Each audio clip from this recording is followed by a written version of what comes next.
I often get asked the difference between what is wargaming, what's decision gaming or pressure testing. And to my mind, wargaming is something where you're very much focused on competitive intelligence. It tends to be you versus your competitors. And so you will play out your strategy to see how those competitors will react, to work out the counter moves that you could make and how it's going to affect your plan. I think that decision gaming or pressure testing is a slightly broader, wider product.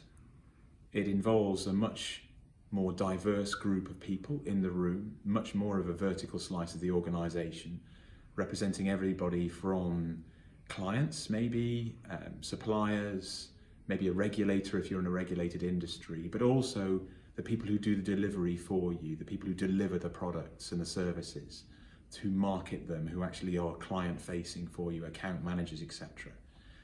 And the reason why to me that's important and important as part of a decision game is because it gives you that greater frame of reference when you're looking at the problem and you're looking at the solution you're trying to create. It gives people that have got that granular knowledge of what the clients actually want. It gives the granular knowledge of what the suppliers could provide or not, or are you signing yourself up for catastrophic success, something that they can't support? And so you're selling it going out the door like crazy, but you can't get the raw materials in to actually produce the product in the first place.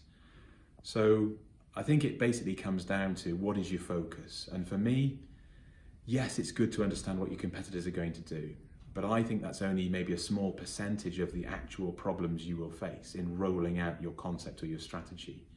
So it's much more important to have a wider perspective as far as I'm concerned, so that you are challenging that. And that comes down to the final piece of this then, is if you're going to have those wider people in the room and taking part, it needs to be created as a safe space.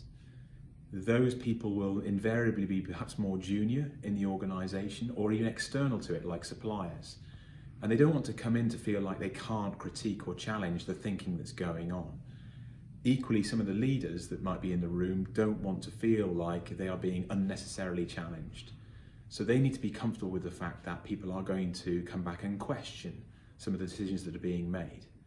And so to that end, creating that sense of a safe space and doing that in advance of the actual workshop is absolutely critical if you're going to have a successful outcome.